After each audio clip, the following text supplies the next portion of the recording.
No, I was there the other day.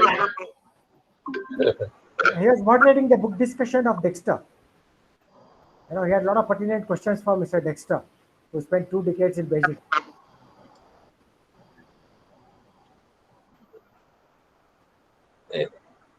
Anyway, thank God this is not a discussion about COVID. I am getting sick of COVID itself. No, I've stopped watching the TV long ago. I don't watch the TV now. I just don't watch the news. Not worth watching any TV.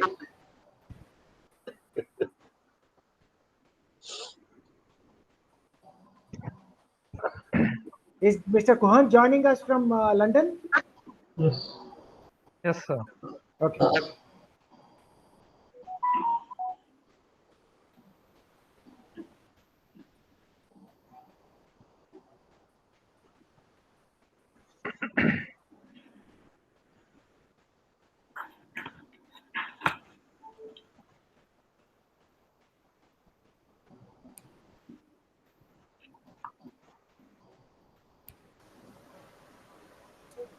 Good evening, everyone. Good Hi. evening. Namaskaram. Good evening, sir.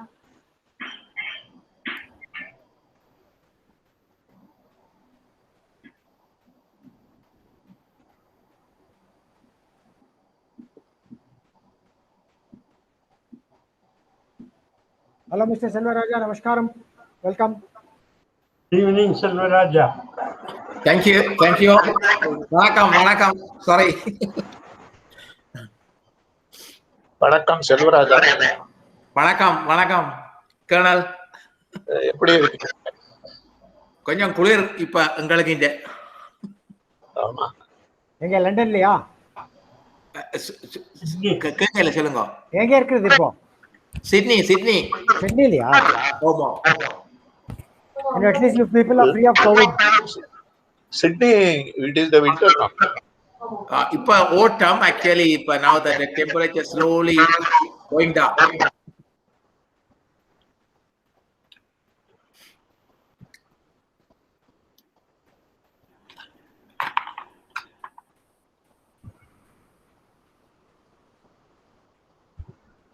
Sir, it's 4:58. We'll give another 5 minutes and we'll. Yeah. As Thank you, usual, give 5 minutes overlap for people to join to sort out their audios, videos, no issues. Yes, sir. 5 on the dot, you can start.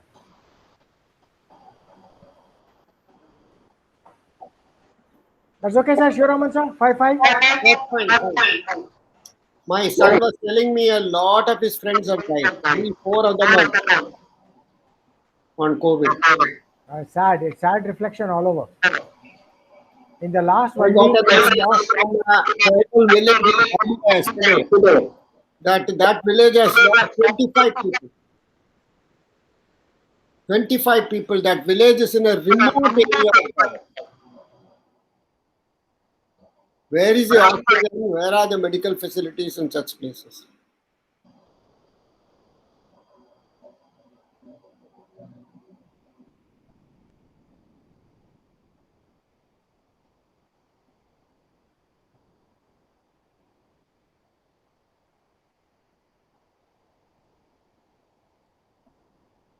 School children are getting affected. One of the school children died. The tribal people, they are unable to do anything. It's 17 hours.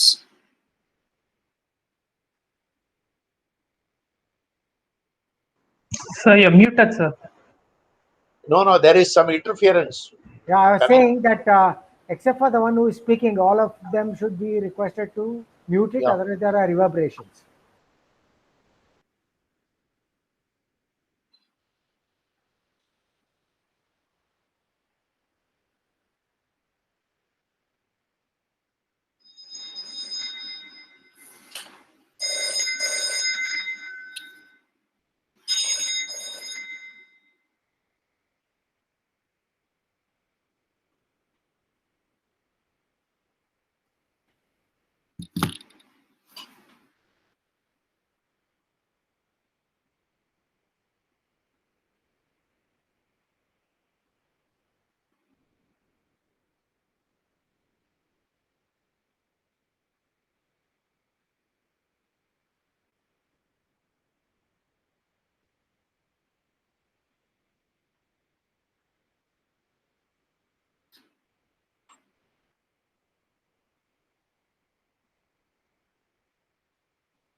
Sivaraman sir, your Uti plans are deferred? Ooty plan, we were supposed to have gone yesterday. We had packed up everything. We were about to leave by car. But then our caretaker there, he told us that many of the shops there are closed. Okay. So even if we go there, we may not get rations properly there. Even if Okay. we carry some, we will not get vegetables, milk, etc. Some milk supply is there. But it is raining and raining and raining there. Oh, I see. In the oxygen supply என்ன மாதிரி இப்ப இந்தியால is it good or The oxygen supply, as far as India is concerned, is the second largest producer in the world. The problem is one of transportation. We have a number of steel plants, we have a number of other smelters, we have a number of oxygen plants, dedicated oxygen plants also. The problem is of tanker, the problem is of movement by road, etc. So now that is why they are importing tanker, they are importing storage container, they are importing bedside oxygen concentrators and so on. See, that was, of course, one could say, I mean, having been an administrator, there must have been some kind of a lapse in anticipating the requirement of oxygen by the various hospitals. All of them thought that they will be delivered at their doorstep as it has been delivered earlier. But when the demand overshot the supply, I mean, instantaneous supply, everyone got into a panic mode. right And secondly, when once this thing started, people Kuhan, started namaskaram. hoarding Good to oxygen. see you. That is Mr. Kuhanendran sir from London. Oh, very good. என்ன குகன் எப்படி இருக்கீங்க? Kuhan, you are muted. நீங்க Unmute. மியூட்டா இருக்கு. Unmute பண்ணுங்க. The red button. இல்ல, you On are the still left. muted.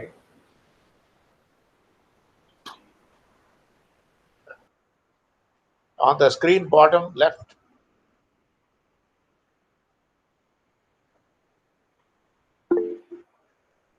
There's a red mic symbol. Click on that. It will turn blue. 3 horizontal blues. Yeah. Hi, good afternoon, everybody. Good afternoon. Good Good afternoon. afternoon. Good to see you. You're looking fresh. Just woke up. That's good. எப்படி இருக்கு weather லண்டன்ல? It's very sunny, but still a bit cold. About 15 degrees in Degi, 13, 15. But it's all right. Can survive. Yeah. All of you feel good, Professor.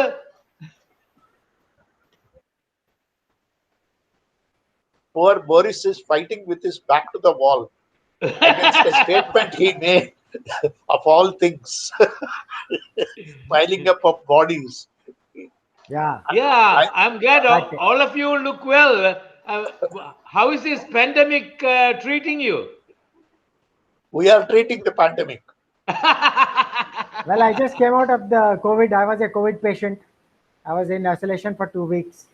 I came out last week, and I'm back in Chennai now. I was in Bangalore. So what's the effect here? You didn't have any long-term effects? We don't know. We have to assess, but obviously one is more tired than usual, and it will take perhaps a little longer for me to get back on track. You tire out sooner than later. And so, Here we have been practicing lockdown almost for the last year. We have just come out of the lockdown, but they are scaring us by saying that we may have to go back again. Yeah, I think so. It's perhaps would be a wise step because it's pointless allowing it to spread. They're saying some more peaks are still inevitable. Right.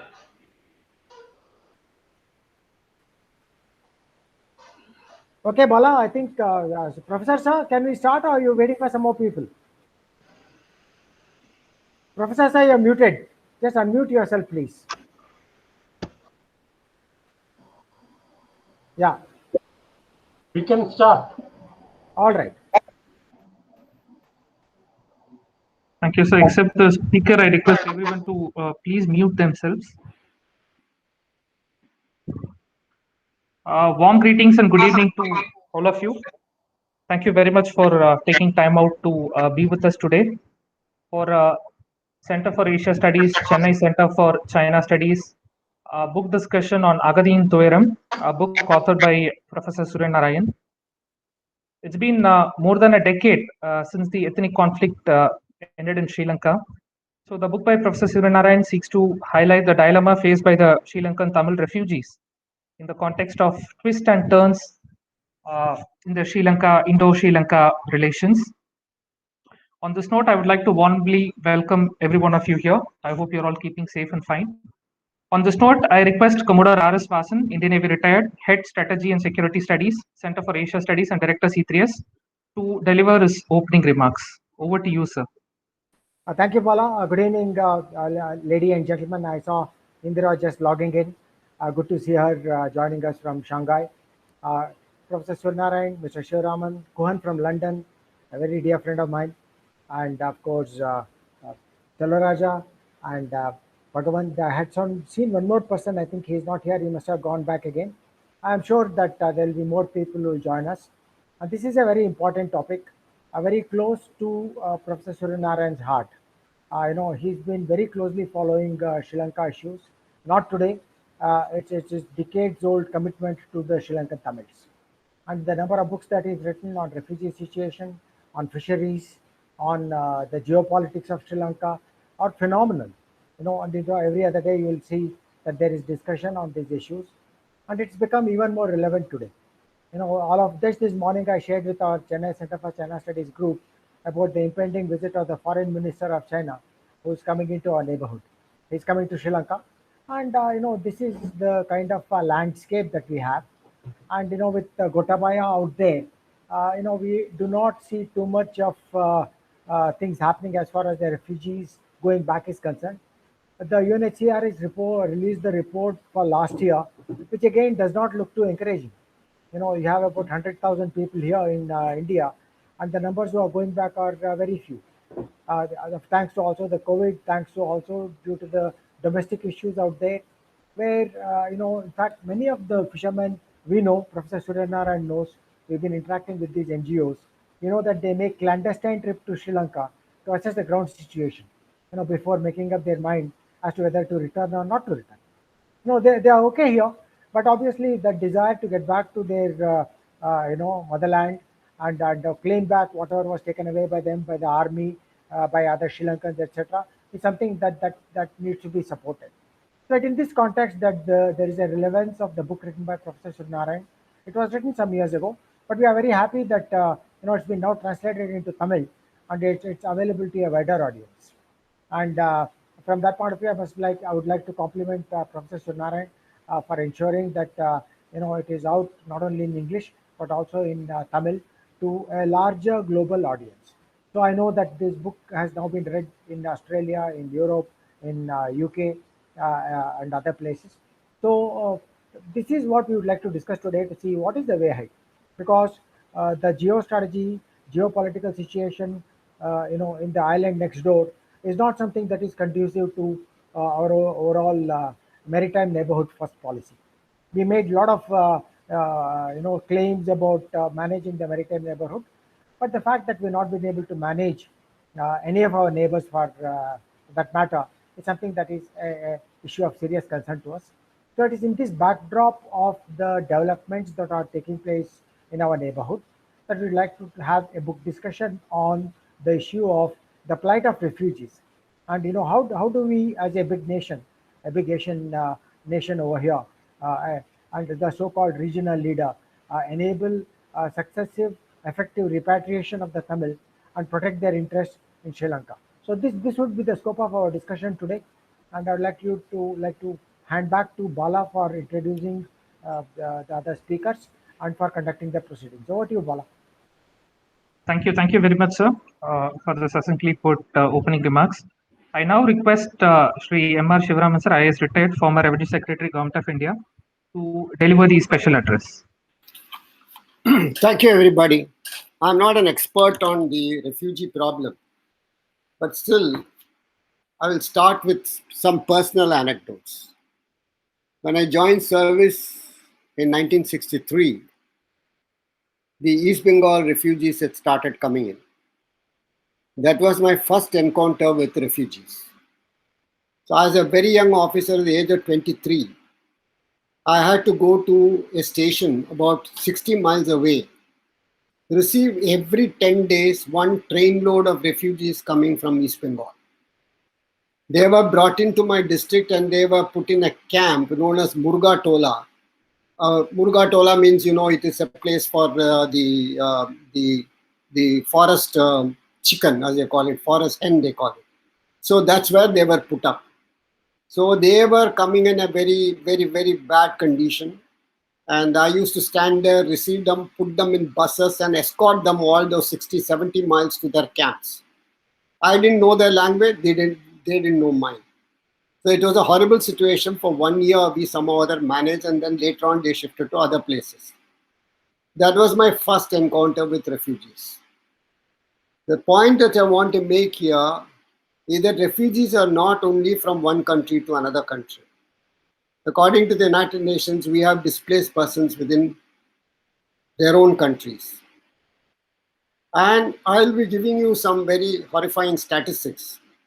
If you look at India, the figure that I'm going to quote here is taken from the record of the Parliament. 50 million people have been displaced in this country since 1948 up till now on account of land acquisition. Most of them, nobody knows where they have gone, how they have been settled or rehabilitated. The problem of rehabilitation cropped up only with the Sardar Sarovar Dam, which was now been constructed and completed in Gujarat, where almost 50 to 60,000 people have been displaced. Some of them from intensely tribal areas. And even Medha Patkar, our great leader, social leader, grew up only because of the problem of displaced persons of Sardar Sarovar Dam. In this connection, I would like to give you one more anecdote, which will interest you. When I was finance secretary in Madhya Pradesh, a dam had to be constructed, which is known as Bansaga Dam. It irrigates now 11 million acres, both in Madhya Pradesh, Rajasthan, UP and Uttar Pradesh, and generates 440 megawatts of power. This was inaugurated sometime in 2003 or something like that. So the problem of land acquisition arose in many parts of Madhya Pradesh. So one of the villages was strongly protesting and they would not give up their land. So the matter came up in the Legislative Assembly of the state, and the Legislative Assembly passed a unique resolution. They wanted the Finance Secretary and the Speaker of the Legislative Assembly, who came from that part of the place, the state, to visit that village, talk to them and find out their problems and try to evolve a solution. So we went there. So the question that was asked of me was this: sir, that land you are seeing belongs to me, and it has been coming to me from generations. And the house in which I have been staying is at least 120 years old. Maybe my son will inherit it, my grandchildren, I do not know. But this village has been there for the last so many hundreds of years. We are going to be uprooted from here. Imagine yourself being uprooted from the place you have been staying for 10 years, not knowing what to do, not knowing how you are going to earn your livelihood, etc. So we were very touched by that.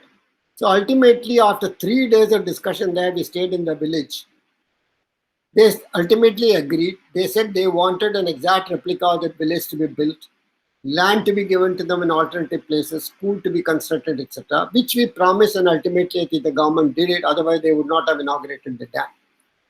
Most of us who have been in government service, particularly the armed forces officers, know very well that when we get transferred from one place to another, what kind of trauma our children suffer. When they are uprooted from one school where they have developed friendship with a number of children, and then they are suddenly told one day morning, you're going to such and such a place, to a different state altogether, where the language is different, the behavior is different, the school is different, everything is different. You can see the anguish in the eyes of the children. So after reading Suryanarayan's book, my heart goes to the refugees who come out of these countries in search of a place to live in. So I was going through the various books on refugees, and one which touched my heart has been recently published. the Lifeless Sky. I don't know whether my friends from Sri Lanka, Selva, Selvaraj and Kuhanendran have read this book. Probably it has come out only recently. It is written by somebody known as Gulwali Pasarle. He was from a very good family in Afghanistan. His father was a doctor. His grandfather was a shepherd with whom he lived in the mountains. And his uncles were all very prosperous. They had tailoring firms, they had shops, everything. Suddenly the Taliban came and they were uprooted and they were thrown out. All of them were killed.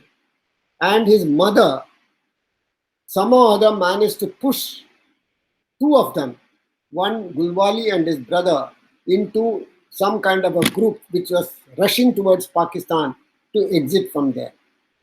So he has written a book. He is only 26 years old now. Somehow he reached England and somebody took him and under their umbrella and brought him up. He graduated from Manchester University with a postgraduate degree.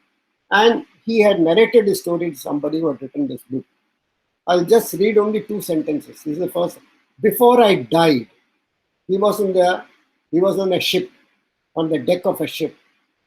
I contemplated how drowning would feel. This is a child saying. I cried, Moria, Moria, that is Ma, Ma, mother, mother. I screamed, imploring mother to come and rescue me. These are the first few sentences of that book. So one can see what happens to refugees who are getting thrown out of the country. So as I mentioned to you, the internally displaced persons number probably more than those who come out of their own countries.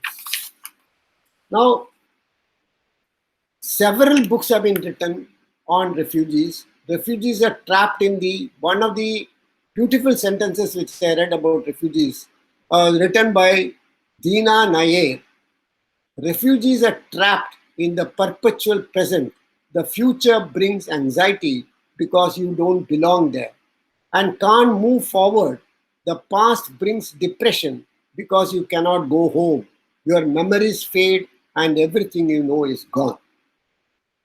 So these are some of the sentences. Lovely books have been written by these refugees who have come out and who have made their life after serious struggle. Now I was trying to find out, I'll come to Dr. Suryanarayan's book a little later. I was trying to find out why has this refugee problem arisen in Sri Lanka. Of course, all of you are experts in that, but I would like to give my own understanding of the situation. I tried to dig into some figures and some facts and some articles and books, etc. I found prior to 1948, both the community, the Tamil-speaking people and the Sinhala-speaking people were relatively in peace. But then I found that the Tamil-speaking people had better opportunities at the time because they were better educated, they had got better schooling, etc. So the British preferred them, and most of the civil services and other areas of employment opportunities were cornered by the Tamils, which had created a sort of my Sri Lankan friends can correct me, some kind of a resentment amongst the Sinhalese. So when Sri Lanka got it, incidentally, I would like to inform all of you here, I represented Sri Lanka as its ambassador in the International Monetary Fund for 3 years. So I had been visiting Sri Lanka quite often during that period. Between 1996 and 1999, I used to meet Chandrika, the president at that time, and also all the secretaries there. So then in 1956, this Sinhala Act was passed, that is the Official Languages Act of Sri Lanka was passed, with Sinhala becoming the official language. I think then the trouble started. And Dr. Suryanarayan has described the various phases of these riots which took place in Sri Lanka, which ultimately culminated in the 4th Elam War of Prabhakaran getting eliminated. Now, through and through, one can see that the division between the Tamils and the Sinhala-speaking Sri Lankans, the Tamil-speaking Sri Lankans and Sinhala-speaking Sri Lankans, got widened. No attempt had ever been made to somehow or other fuse the two language-speaking people together. Now, we in India have been living in this country, and according to one estimate, there are 660 spoken languages in India. 660 spoken languages. And we know we have got more than a score of official languages. And probably amongst us here, maybe Suryanarayan speaks Malayalam, Vasan speaks Kannadika, I speak Tamil mixed Malayalam, and Balasubramanian probably speaking Chase Tamil, and Ramani Hariharan must be speaking Chase Tamil. So you have a mixture of languages in a single house here, and somehow we have been able to manage to live together. Thanks to the State Reorganization Act of India in 1956, when the states were reorganized into linguistic provinces. Now, I don't know, I mean, you have all been trying your level best to have a similar situation in Sri Lanka with the 13th Amendment to your constitution, which was done during the period of Rajiv Gandhi's Jayavardhane Accord. Somehow or other that has not fructified. Hopefully, the provincial council elections, which are scheduled to take place in December, which I saw in the papers, may take place and some kind of a solution will emerge. Now, are the Tamil Sri Lankans and Sinhala Sri Lankans different in any way, excepting for the language they speak? Now, several, I think, ethnic studies have been done. And in all those studies, they have come to the conclusion that there is hardly any difference between the two. There is both of them, both the people who speak Sinhala and those who speak Tamils have originated from the same place. In a paper which had been written for the American Journal of Physical Anthropology, blood genetic markers in Sri Lanka in population, a reappraisal of the legend of Sri Vijaya by Sri N. Saha. He says, a close look at the present results and earlier investigations on the I don't know these technical terms, on the 13 polymorphine loci controlled by 37 alleles did not reveal any genetic characteristics in the present day Sinhalese people that are distinct from those in the Tamils of Sri Lanka. So genetically, he says that both are the same. As such, genetic evidence linking the legendary origin of Sinhalese people from the form Prince Vijaya is lacking. That is what he says, because Sinhalese claim that they originated from the Prince Vijaya who conquered Sri Lanka. But he says that is not correct according to his own investigation. Then there is another study by Dr. Gautam Kshatriya. This was a study undertaken by him in 1995. Sri Lankan Tamils are closely related to the Sinhalese, who are closely related to Indian Tamils. Genetic affinity of Sri Lankan population, American Association of Anthropological Genetics. These studies very clearly show, apart from one or two quoted by Professor Suryanarayan, genetically they are the same, they have originated from the same people. Somehow the language has become different. Even now, if you look at India also, recently they have come out with the studies, the Indians as a race, they have some common DNA, etc. And you cannot say that they are different, but somehow other languages have emerged in different parts of the country. In the case of Sri Lanka, because of the conquest by the Cheras and Cholas, Tamil had become predominant in some portions of Sri Lanka. So therefore, some people probably got assimilated into the language system. And the Sri Lankan Sinhala itself is probably a mixture of several languages and did not have its own origin by itself. So what set me thinking was, how can you bridge this? How can you bridge this divide, which is becoming wider with the coming into power of Mr. Gotabaya, Lieutenant Colonel Gotabaya Rajapaksa. This is how I call him, because of the various antics he had shown in recently. And I was perturbed when I read a report written by in the Washington University, located in Washington, D.C., Justice for Genocide by American University, Washington College of Law. The genocide against the Vanni Tamils is analogous to the genocide in Srebrenica. The UN Security Council should refer Sri Lanka to the International Court of Justice for prosecution based on war crimes, crimes against humanity, and genocide. The last sentence is very telling. The last sentence of this report says, top Sri Lankan officials, starting with President Mahinda Rajapaksa, now of course it's Gotabaya Rajapaksa, and Defense Secretary Gotabaya Rajapaksa must be brought to justice. And in this report, very categorically it has been stated by interviews which they had taken that Gotabaya Rajapaksa personally gave orders for the elimination of civilians in the northern part of Sri Lanka during the war. And they have got evidence, they have recorded statements, they have recorded probably even orders passed by him. And therefore they said that they should be prosecuted for war crimes in the International Court of Justice. Now, with this kind of a situation in Sri Lanka, and with a family enterprise, or I would call it a family enterprise that is ruling Sri Lanka now, is there any chance, is there any possibility of Sri Lankan Tamils here going back to Sri Lanka? I doubt very much. Extremely doubtful. Having been an administrator for such a long time in government, occupying very high positions, I doubt very much this is ever possible.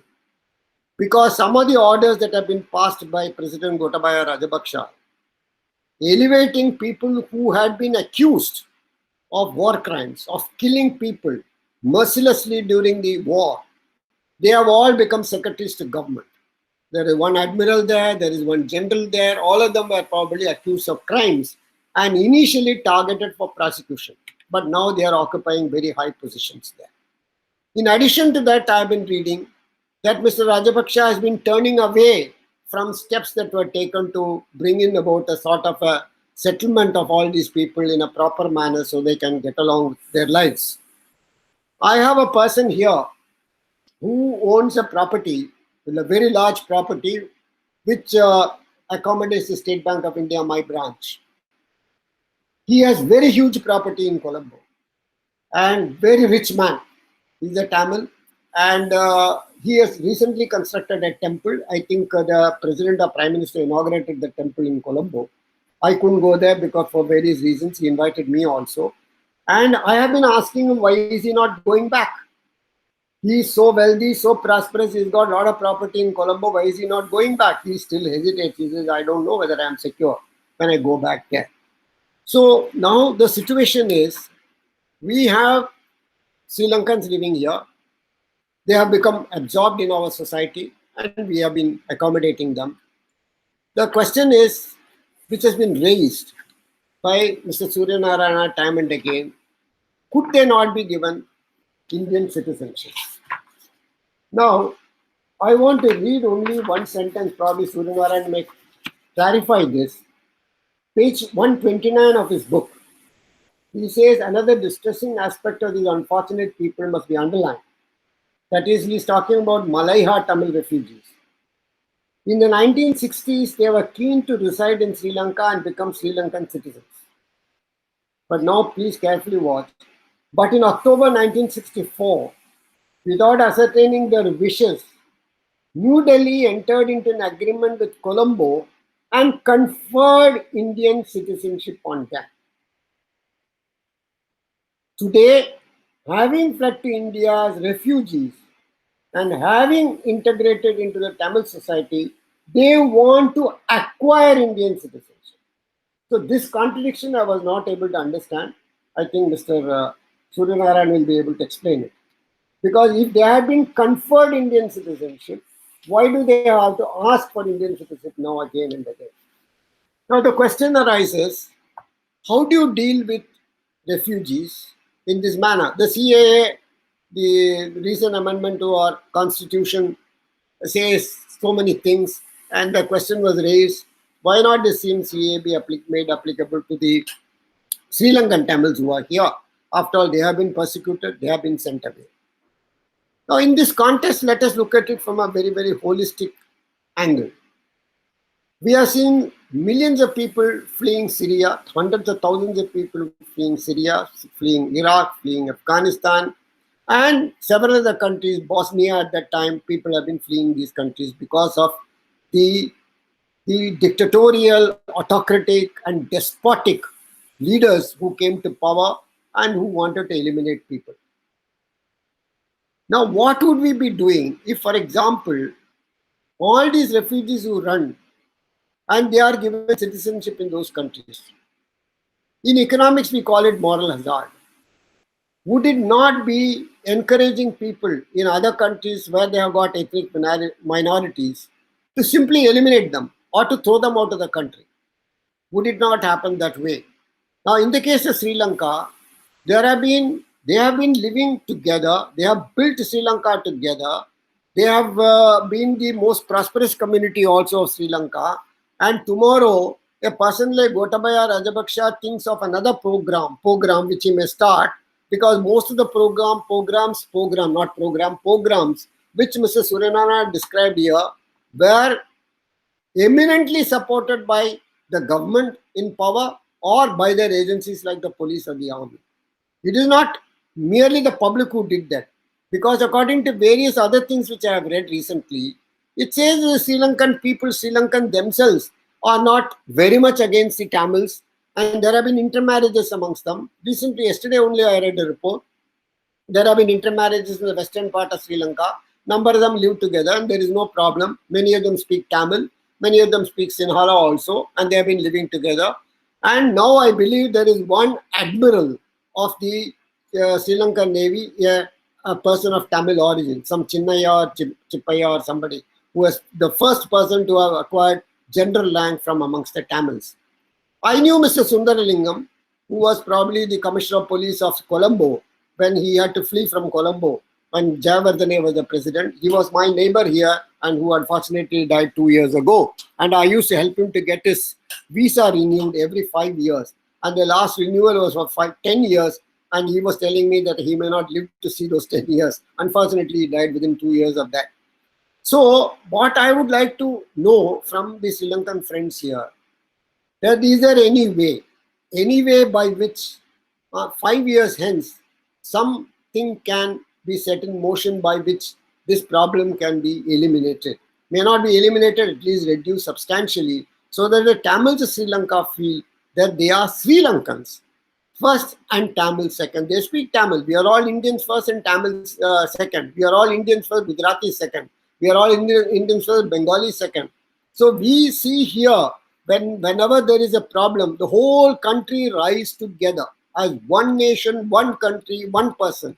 When the Chinese attacked or Chinese tried to interfere into or intrude into Indian territory, the whole nation rose together.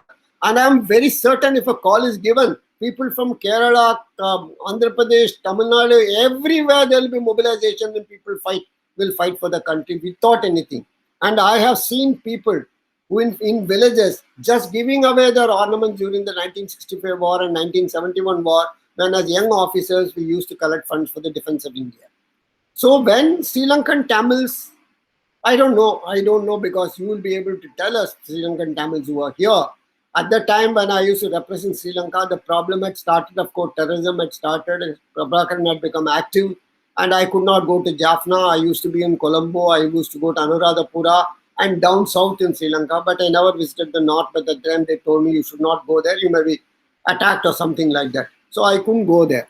You should be able to tell me in what way things can be improved by international pressure. Would this prosecution of Gotabaya and Rajapaksa or many other people who had committed these crimes in the International Court of Justice would help in any way? It would assuage, of course, the trauma suffered by the people, the kind of atrocities that had been committed by Sri Lankans, the way they had been exterminated and killed. So to those people, maybe there will be some satisfaction that those who had committed these crimes have been prosecuted.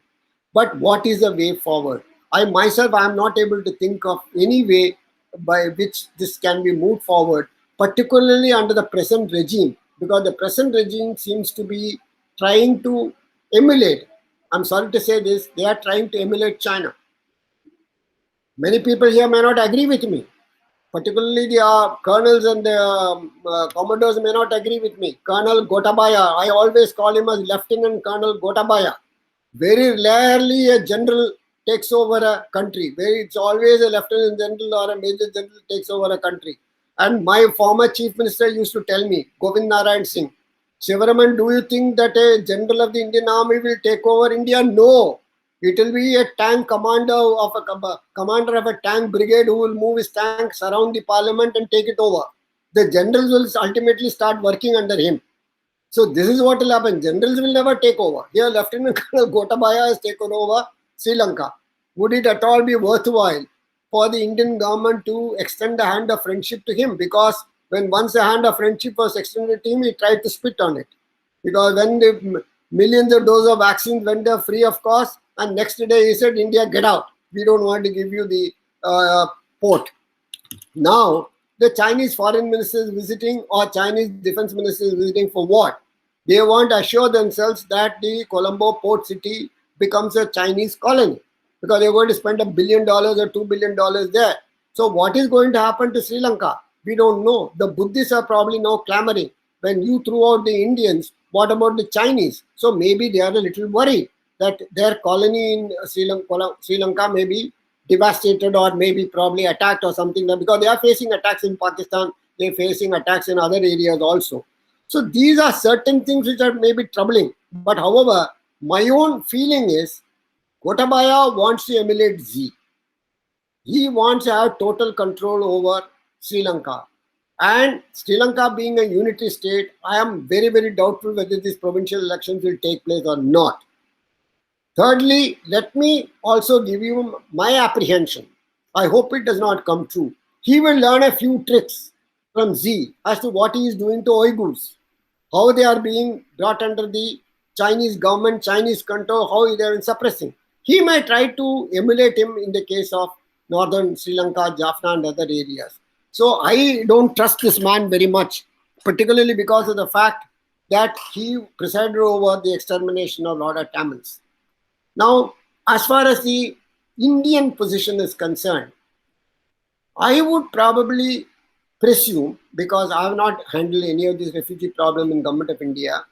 Now, I would only simply state, as a person who had occupied permanent secretary's position in Government of India for several years and was also becoming the Cabinet Secretary of India, what would have been the thinking in the Government of India regarding conferral of citizenship to the Sri Lankan Tamils? Now, I can only wonder that they might have thought, as a secretary, I would have thought in this manner, if I start giving citizenship to these people here who have been living here for 20 years, 30 years, which Suryanarayan brought out in his book very ably and very well, then it encourages a dictatorial, autocratic regime in Sri Lanka to have more programs like this, chase more Tamilians out of Sri Lanka and let them all become citizens of India, and we'll simply eliminate the Tamils from Sri Lanka slowly and slowly. This may be the thinking. Perhaps somebody would have written on file also, and I would have written it. Definitely I would have written. When once you start doing this, for dictators who come to power, it will become an easy step to start these programs once again and throw out the people so that they have their own ethnic concentration within their own land, so that they can control the country. And maybe Sri Lankans will feel very happy and they can perpetuate their power. I may be wrong, I may be completely wrong, I may be misled. Now, as far as the book is concerned, I would like to say one thing. I've got all the books written by Professor Suryanarayan. Most of the books I've got and I've read them. Every sentence is a weighty sentence in all his books. There are no unnecessary platitudes mentioned here. Every sentence contains some data. Every sentence contains some fact, or every sentence contains an observation. And my only complaint to Professor Suryanarayan is he has quoted a number of people in this book, but he has not given the references from where we can get their original articles which he has quoted. Normally, references are given 1, 2, 3 like that for every chapter or at the end of the book. That is not being given. Hopefully in the next edition, he will be able to give that. But this is a marvelous book, a book which traces not only the problem of refugees from Sri Lanka and India, but also why this refugee problem has arisen over the years, 30, 40 years. He has also given statistics about many of the other refugee problems facing other countries. But of course, we have not dealt with the Rwanda, Burundi problem where almost 5 million people died, or the Somalian problem, or the Syrian problem, or the Bosnian problem, or the problem which the Western Europe countries faced. Very recently, 1 million refugees are sitting in Germany, and Greece was completely almost going under the sea with the refugees coming in there. So all these things have emerged in this world, and they are because of autocracy of certain people, because of the dysfunctional status in which the United Nations have been pushed into. I have been in the United Nations as its advisor in the United Nations Security Council for 2 years, advising them on counter-terrorism operations. I know how it functions very well. It's almost an organization without any powers at all. Why can't the United Nations have some powers by which they can bring, for example, United Nations can sanction people when there are refugees coming out. Sanctions are being imposed by the United States, but it does not stop. People will say it does not stop the refugees from coming out. But at least it will stop from future. Or there must be some force by which such people can be arrested. A force can go in. They did it. In Iraq, they did it. In Afghanistan, they toppled. But in Afghanistan, they have not been successful. They toppled the government there, but they are going to come back to power. Syria, they have not been able to do anything. Libya, they have not been able to do anything. They have not been able to unseat the Syrian Assad. So these problems are there, but some solution has to be found for this. At the United Nations level, in the Committee of Nations, in the G20, in the G7 somewhere, that this problem, some or other, if not completely eliminated, at least be able to be reduced. The nations can come together and dislodge an autocrat who has been inimical to his own citizens in one way or the other. With that, I will close, and probably we can discuss it a little more after others have spoken. Thank you very much. Thank you, Bala. Thank you, Kuhanendran Vasan. Thank you, Professor Suryanarayan. Thank you very much, Shri Sivaraman sir. That was indeed a very special address, for you have drawn parallels from your personal experience, international experience, personal anecdotes from Professor Suryanarayan's book and everything. Thank you very much for delivering the special address. I now request Colonel R. Hariharan, retired officer of Intelligence Corps, Indian Army, to deliver the special address, special remarks. Over to you, Colonel sir. You are muted, sir. I request you to unmute yourself, please. Good evening to you all. It's a great privilege to be here to listen and speak to you all. Many of you have known me for decades, I should say. And there are three levels at which I would like to examine the issue brought out by the book.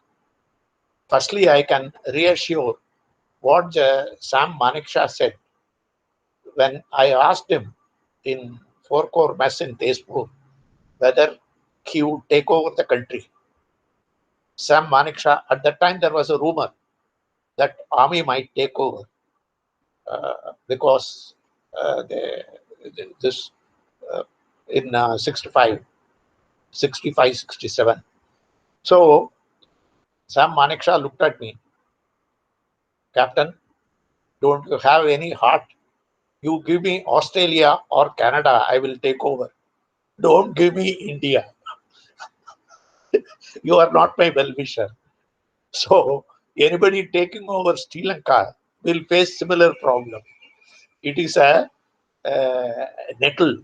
The English word is nettle, that you pick it up, it will prick you.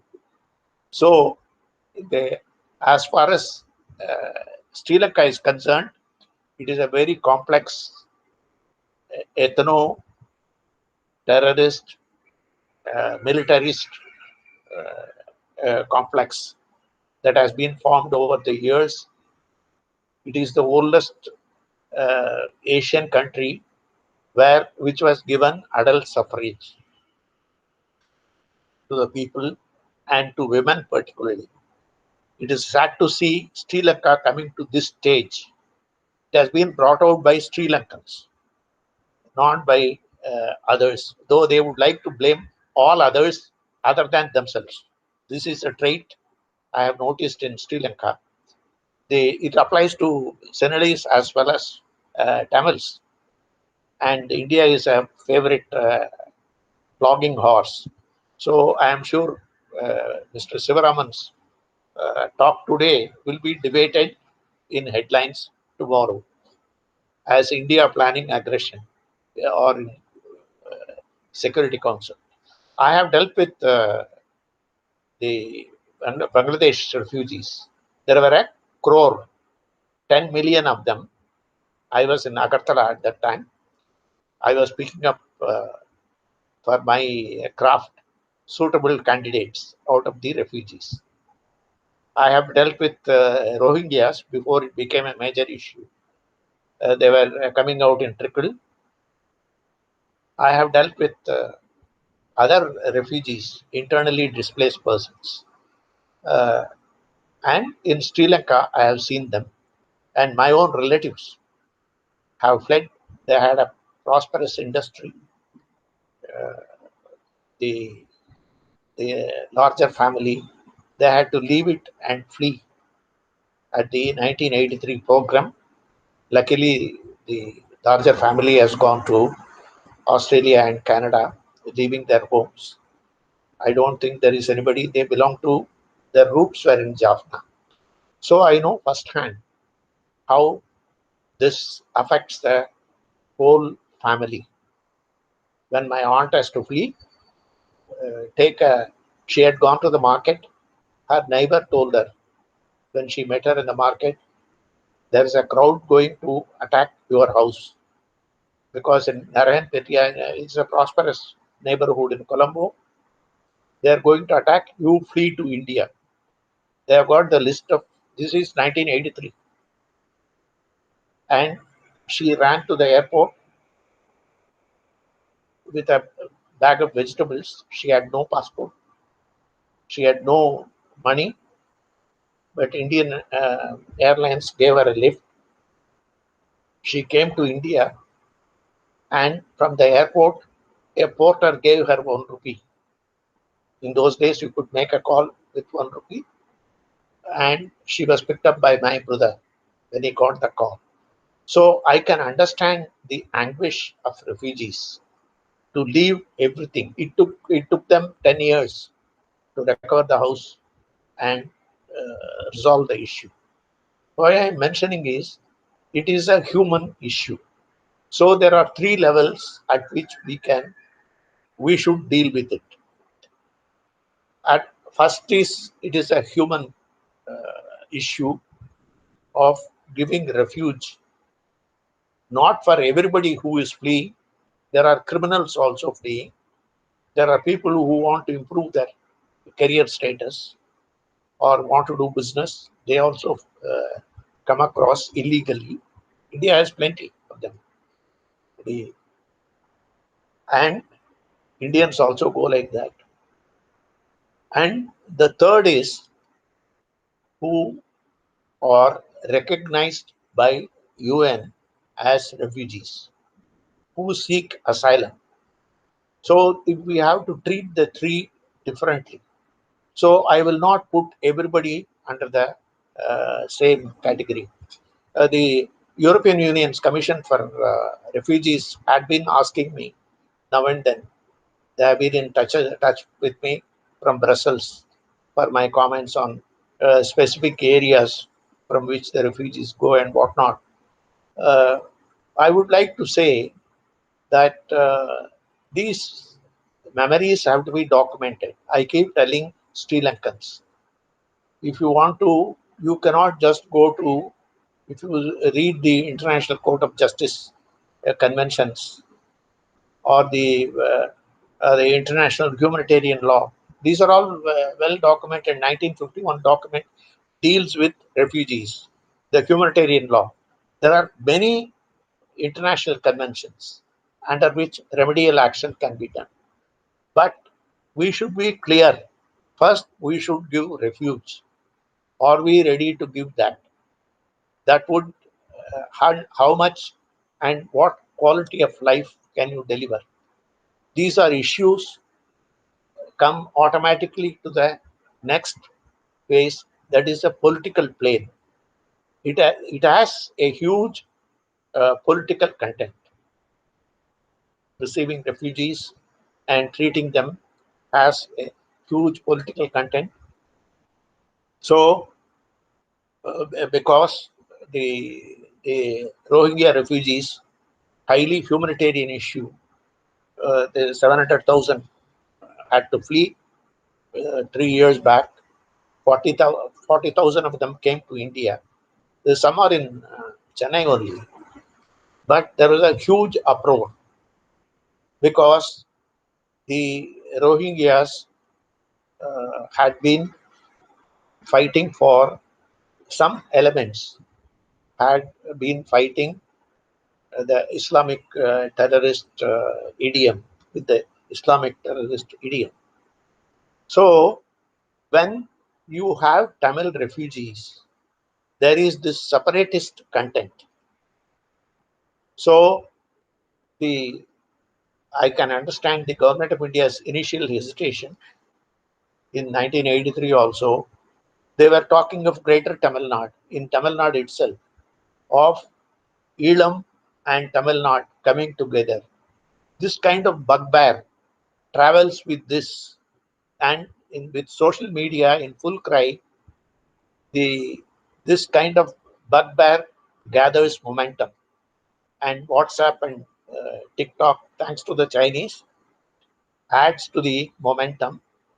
And unless we develop a counter narrative beforehand on how to tackle this politically, on which there is some essential agreement between the political parties, we will not be able to take a decision.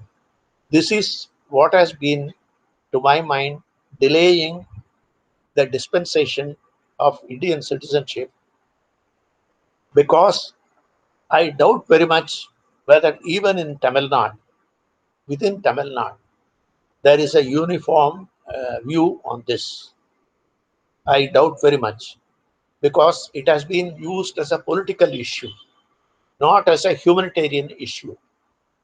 And whenever there is an election, they will send a delegation to UN Human Rights Council, which forever had been debating this. It has been for long, this issue, and they would give a memorandum and everybody is happy. They say they made a trip to Geneva and they have scored the brownie points. Now, unless this attitudinal change is there, it will be difficult to, because there are ministers from Tamil Nadu who had been participating in the government, in all governments.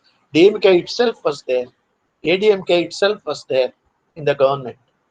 They never made an effort to resolve these issues once for all, because they are not clear, because this is not a priority issue. So politically, this has to be rationalized.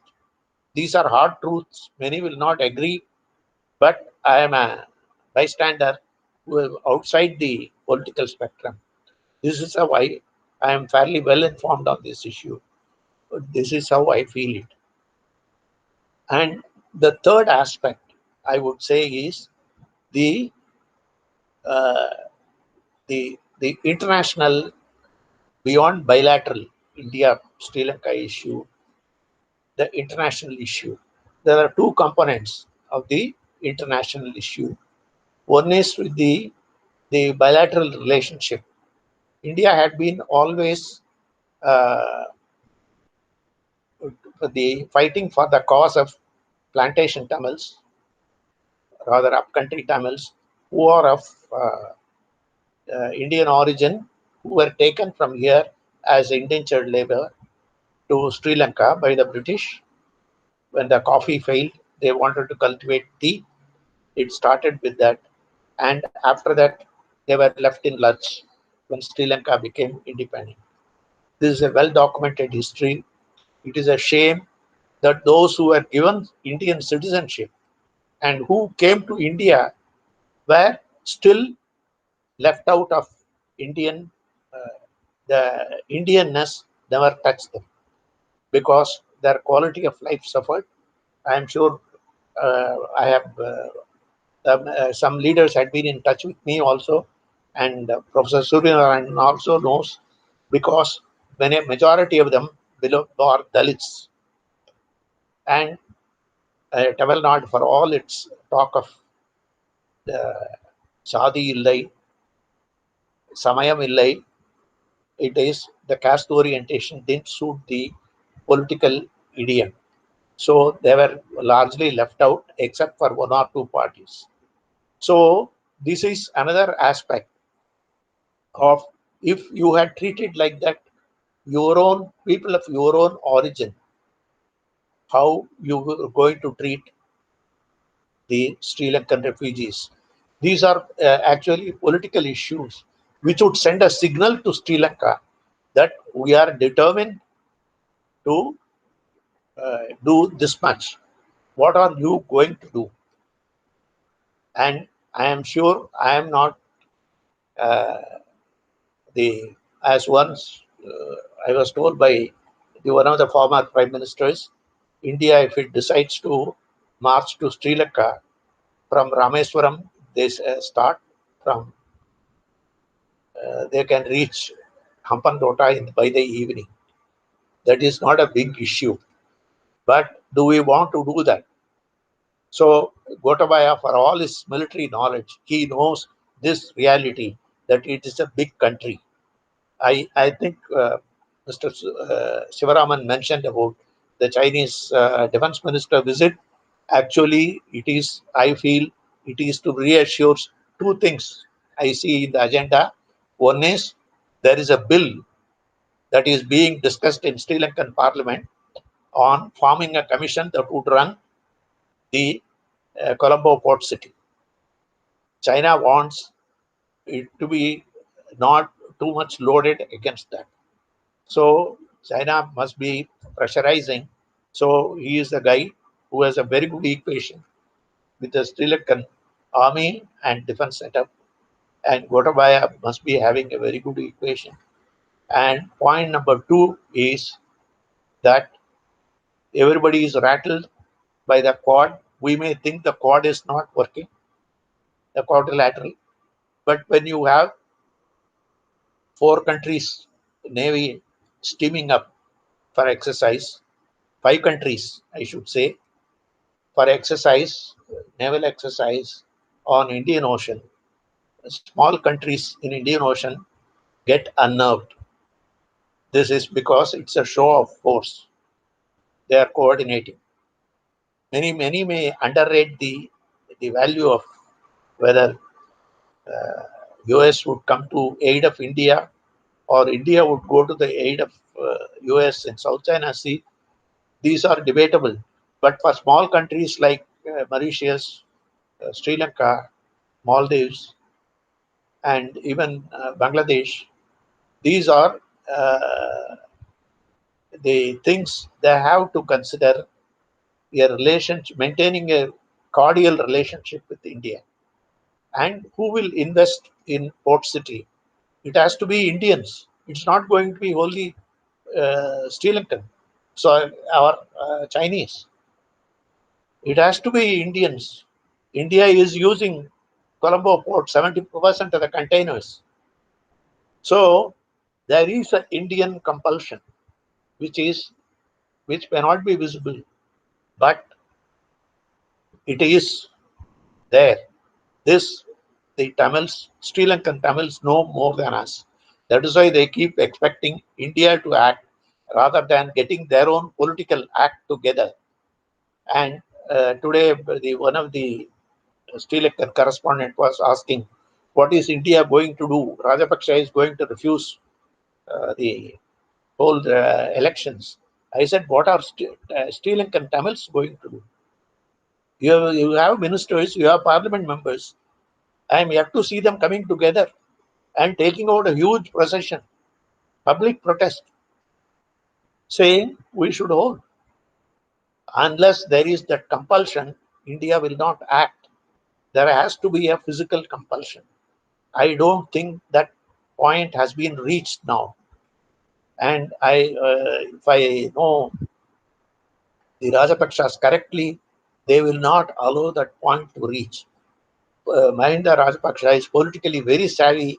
He will diffuse, they will bribe the way through by various means and get the thing diffused.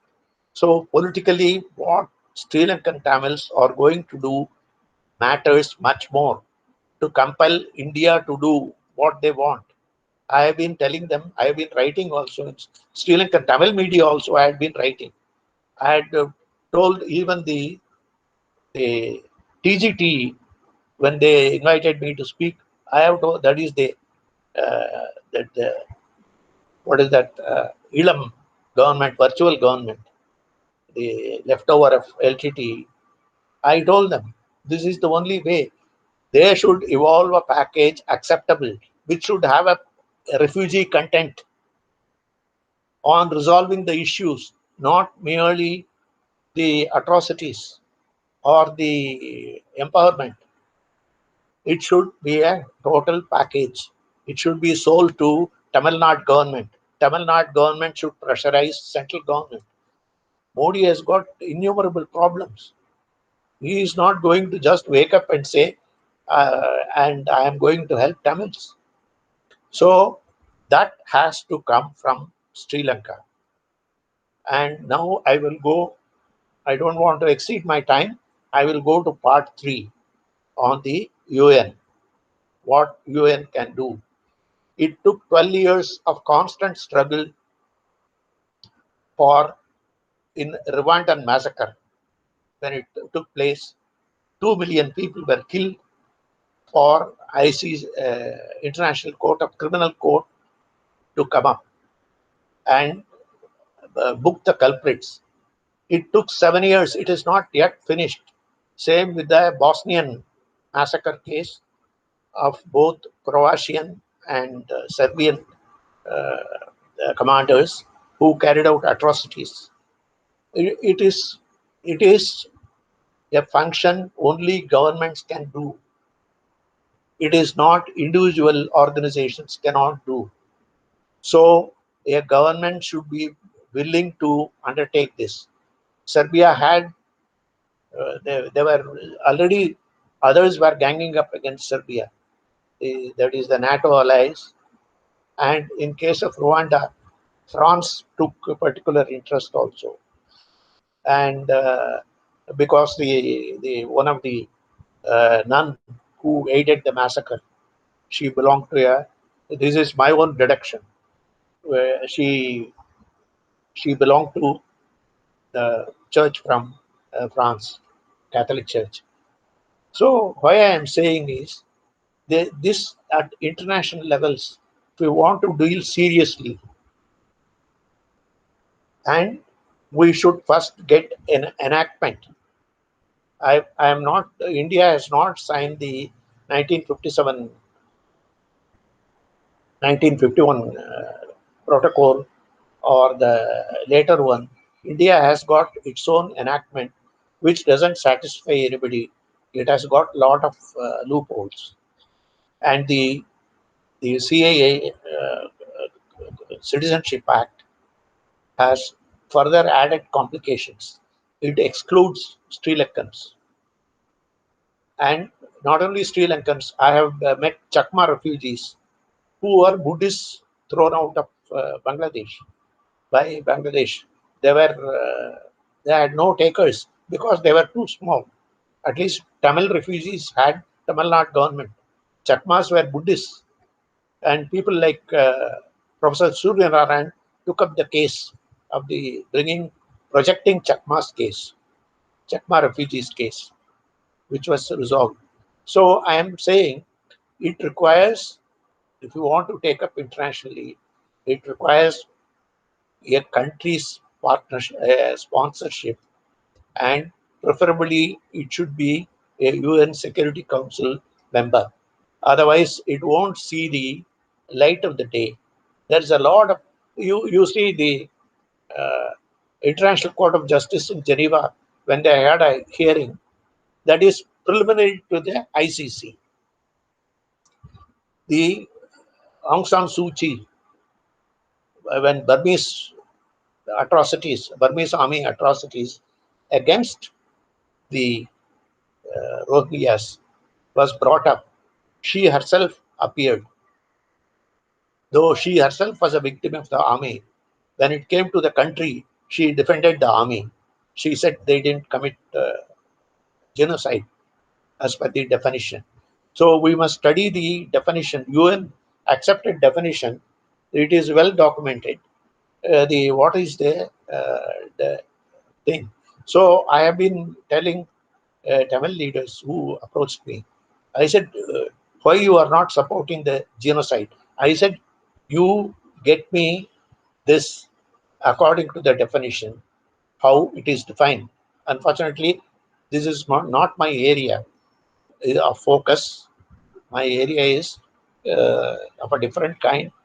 I am actually counter-terrorism specialist. So, and I am a South Asian specialist. So, refugee prosecuting the human rights violators is not my area. But I have gone through this because I don't want to commit human rights violations in the course of my duty, both in Sri Lanka and in Bangladesh, and even in Burma when we are dealing with these issues, and in Northeast also. So I have some knowledge. I am not the final authority. So I have gone through this UN protocols, definitions of genocide, crime against humanity. There are many provisions under which prosecution can be done. And the UN has got these small publications which have got give this gist of this. So I would suggest the person like Professor Suryanarayan, if he makes up his mind, there should be prosecuted under for genocide. They should do homework. And Professor Suryanarayan has already done enough. In my review of the Tamil version of the book, which has been now published by both Veerakesari and Tinakur in Colombo Tamil dailies, I have mentioned this aspect. Within 136 pages of the Tamil version, he has packed so much facts. It causes one slight over digestion. That's what I suffered. Each one requires elaboration. It is a very, very highly readable book. And since it is only 136 pages, I could finish it in one day. So, but if we want to tackle seriously, it brings in at least a dozen issues on refugees, overall India's handling of refugees, handling of Sri Lankan refugees, and what are the possible options. We should examine possible options, and each one of us, if we take up, it will be a lifetime job because solutions are not going to be easy. And I want to keep it away from the political debate. That is how the refugee problem has never been solved. So unless we keep it away from political debate and approach a humanitarian adopt a humanitarian approach, we will be able to solve. This is what Professor Suryanarayan had been trying to do. How within the provisions you can find a way to help out the refugees, either to get this. There are third generation people are living here. It is criminal to ask them to go back. There are people who have come in 1956 as refugees. Will it be all right to? And they have been living in our midst. So, will it be correct to send them back to a totally alien environment of the third generation? We cannot. So, how to find a solution? So, I request him to write a special book on only solving this issue, on how to go about doing this. And in my military style of rationalization, I would ask him to list out one to say 50 or 60. When I was assigned Sri Lanka, day one, I made out a chart. What are my tasks to organize intelligence in Sri Lanka? I identified 223 tasks, which would 223 would finish after 3 years. So first task was to find a chair for myself. That is how we went to Sri Lanka. Why I am saying is it has to be rationalized in that way and give a time frame and action points. What does it involve, each one? I would do it as a military operation if I am serious about solving the issue. Thank you. Any questions? You are welcome to shoot during our interaction. Thank you. Thank you very much, Colonel. We'll be shooting the questions during the Q&A session. You have brought out the political dynamics as well as the security dynamics of this. Thank you, Colonel, for your special remarks. With this, I would request Mr. V. Kuhanendran, Director, Global Tamil Forum, to deliver his special remarks. Over to you, sir. Thank you. It's my privilege to be at this discussion today. Thank you very much for inviting me, and I thank others for attending this meeting. I think Mr. Sivaraman raised quite a few issues that will need another session to address all those issues which he raised.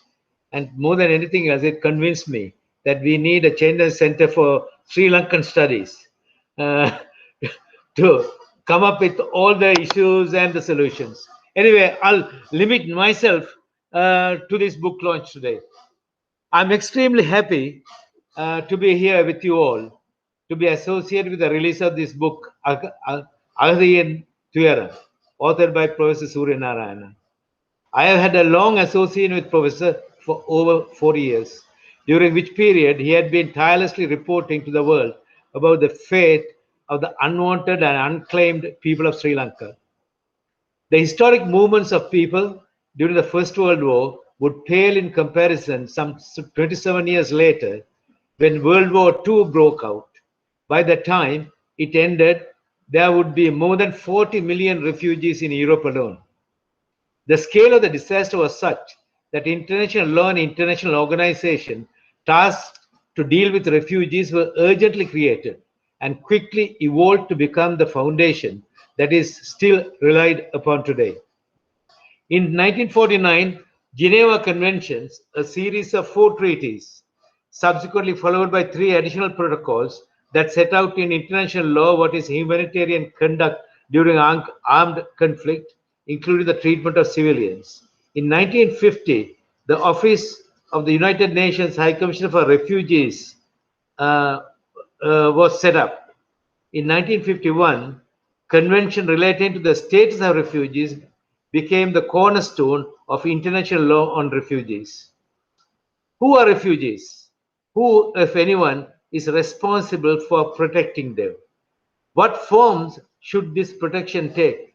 In a world of people fleeing from corrupt governments, civil wars, state failures, famine, and environmental disasters, these are politically urgent and ethically pressing questions that need answers. Most of the refugees in the world are generated by the dark hand of the state. People have been forced to leave their countries since the very notion of a country was created. Forced migration is closely associated with processes of construction and reconstruction of the modern state. Yet refugees and internal migrants rarely appear on the historical record. Why are refugees excised from mainstream history?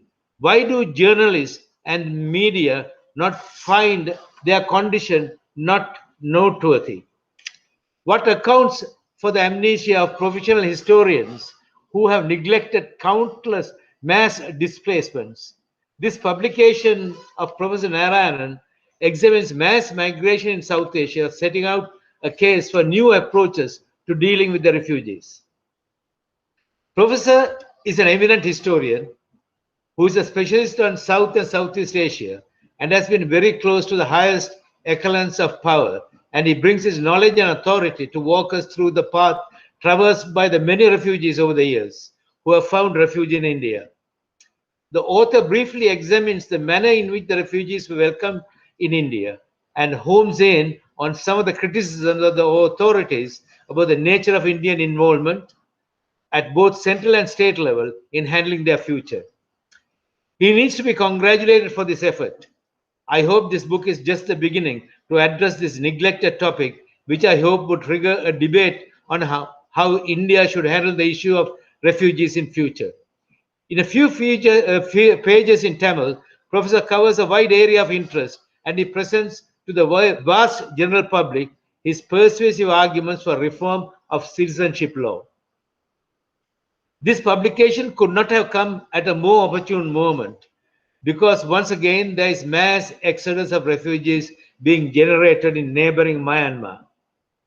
Professor reminds us from time immemorial, tolerant India welcomed and offered refuge to masses from all over the world who fled violence and discrimination for reasons of race, religion, language, and ethnicity, who sought a safe place of abode.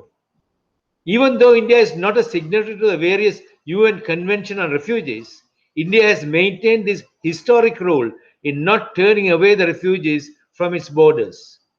He takes a look at some of the largest human movements in recent history across the borders of India and to find out why people left their homes, where they went, and what became of them. As the colonial rule came to an end and India was partitioned, a similar process unfolded. The catalog of refugee-generating countries include Pakistan, Bangladesh, Tibet, Nepal, Myanmar, and Sri Lanka. Refugees from all these countries arrived at some point in time in India searching for a place for their security and safety. The creation of new nation states and the process of decolonization in the post-World War II period often brought with it bloodshed, mayhem, and the uprooting of communities. The euphoria and elation of independence and the power of the new sword of sovereignty of Sri Lanka in 1958 turned soon after into extreme sadness at the death, destruction, and displacement of sections of its population. Professor recalls how the Malay Tamil people were made stateless immediately after independence and the consequent Sirima Sastri Pact of 1964 arranging for the mass expulsion of these people. He chronicles the systematic, intense persecution suffered by the Tamil-speaking people in Sri Lanka from 1956 until to this day, resulting in their mass migration to Tamil Nadu. This was a difficult period. Families were divided, lives were shattered, and had to be reconfigured. The pain, suffering, and anguish on such a gargantuan scale resulted in a sense of confusion among these refugees about what the future held for them in Sri Lanka. The upheaval, trauma, and devastation caused was unimaginable. Over these 40 years, Tamil refugees arrived in fits and starts, initially for their safety, and with passage of time, made their home in Tamil Nadu their own place. It was expected that the defeat of the LTT will augur a better future for the refugees and bring their status to a full and final determination. Alas, 12 years have elapsed and the matter has not been fully addressed yet by the authorities and put to bed. The end of the civil war does not imply that the processes that had been unleashed both before and after the military conflict had been resolved. Victorious Sri Lanka is yet to address the national question and find a final and a genuine solution. They are not in a hurry. The present government is still carrying out land grabbing the land of the Tamil people and implementing its policies of demographic change. The 70 years since independence has seen millions of Sri Lankan Tamil people driven away to Europe and the Americas. Most of them have now settled in those countries.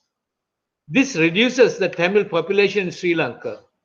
Tamil political parties such as the TNA and other Tamil NGOs such as Offer advocate policies for the repatriation of these refugees back to Sri Lanka so that they can repopulate the north and east of Sri Lanka and be made to occupy their traditional lands and prevent the demographic change in those areas. Meanwhile, these refugees who initially arrived in fear and with their clothes on their back have integrated with the host community and settled in happily in Tamil Nadu. Initially, they lived in squalor and destitution. Later, with the generosity of the people of Tamil Nadu and the assistance of the government of Tamil Nadu, the refugees were able to put their roots down in Tamil Nadu. Some of these refugees are now into the third generation. Most of them do not know Sri Lanka. The second and third generation refugees have had their education in India. Most of them are working illegally in the country. There are still about 100,000 Sri Lankan refugees left. About 60,000 live in camps and the remainder live on their own and are required to report periodically to the nearest police station. They do, however, have greater freedom of movement than those who live in camps, which have a system of attendance. Inmates of camps cannot go outside Tamil Nadu and require permission even to travel outside the district. Any VIP, such as me visiting the camps, will attract interrogations and inquiries from intelligence agencies. Such are their restrictions. There is no process in India to give them citizenship. The European model of giving asylum and citizenship to refugees works on the basis of individual cases. India does not appear to have a similar process. The core of this book deals with the experience of these refugees, their expectations, and their treatment at the hands of the government of India. Human nature is a result of the history of human society. These refugees have come to India, settled down, and have found freedom and are living without fear. They are totally transformed and enjoy the benefits in India. Their history is a story of progressive realization of freedom. They have become free not as individuals, but as members of a community in India. Their newfound spirit and freedom should not be robbed. These refugees are not seen as putative citizens of India, but as infiltrators to be repatriated to India. Hence, India would not expect to offer any permanent rights to the refugees and their progenitors. The children and grandchildren of the original refugees were born in India and educated in India and have no connection with Sri Lanka. Most of the second and third generation Sri Lankan Tamils wish to live in India, but to live in India, the issue about their status has to be settled so that their existence and their activities become lawful. One way of achieving it, according to Professor, is to confer Indian citizenship to those who wish to remain in India.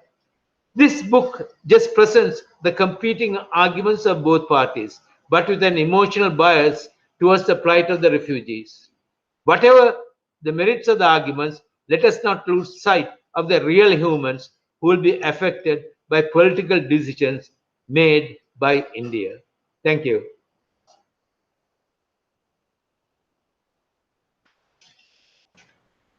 I kept within my time. Thank you very much, sir. Indeed, we have shot up by more than 30 minutes. Thank you for your special remarks, Mr. Kuhanendran, sir. In response to all the comments, may I now invite Professor V. Suryanarayan, former Director, Center for South and Southeast Asia Studies, University of Madras, to respond to all the comments and also for taking up questions in the chat box. Over to you, Professor.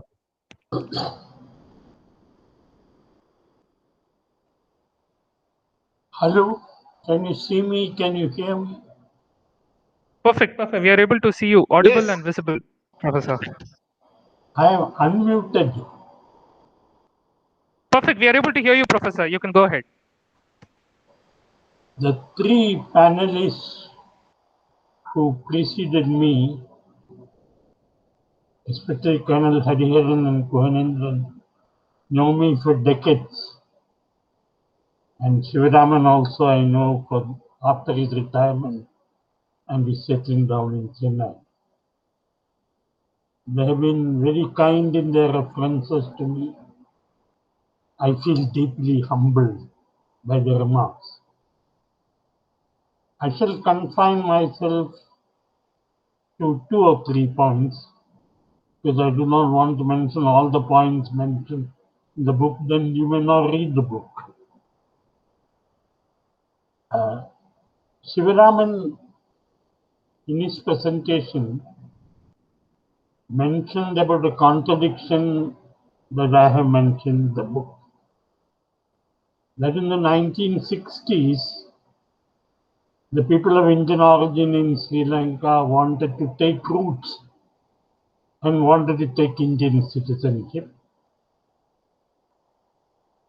But the government of India entered into an agreement with Sri Lanka in 1964 without consulting the affected people that large number of them will be given Indian citizenship. In fact, Tondaman, the undisputed leader of the Indian Tamils at that time, told me that he was not even given a visa to come to India. They somehow wanted to settle the issue on the basis of give and take.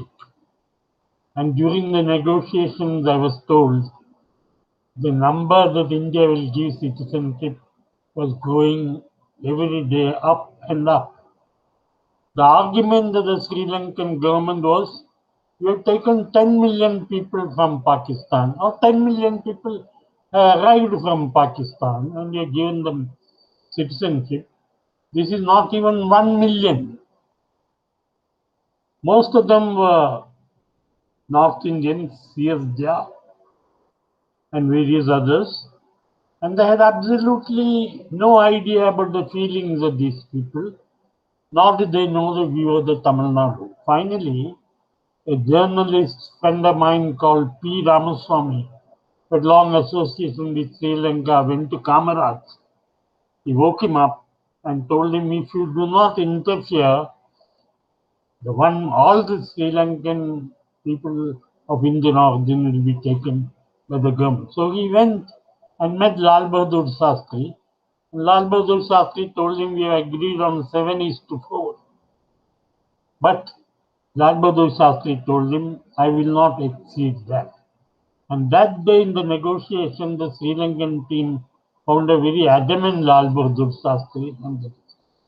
That is why when Sivaraman, you may know the fact that the first legislative enactment of the Sri Lankan government was to render the Indian Tamil, approximately estimated at 900,000, as stateless people.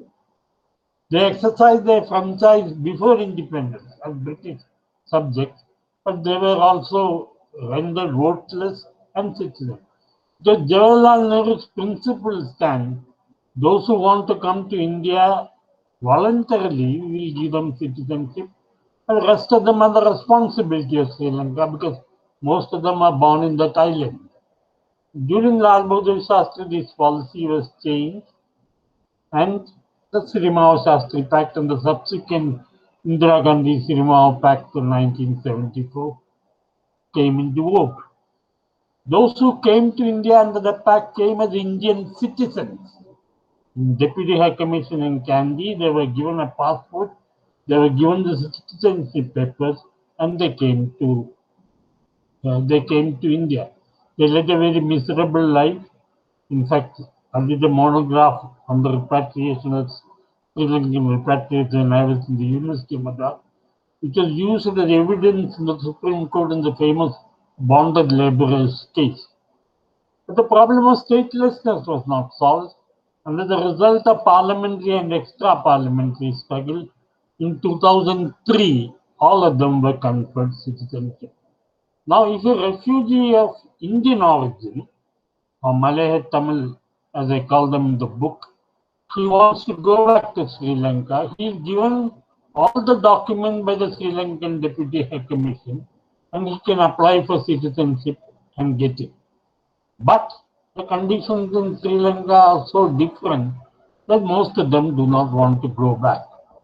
In fact, you must remember that the refugees came from a poor country to a poorer country. The sort of life that they led in Sri Lanka, they know. But what did attract them here? There is no fear of insecurity. There is no fear during the last stages of the Elam War that the young boys and girls will be dragged away and compelled to join the baby brigade. And this security is something which you cannot quantify. Only the refugees know what it is. Now, we are discussing this in the context of the Citizenship Amendment Act which has been passed by the Government of India.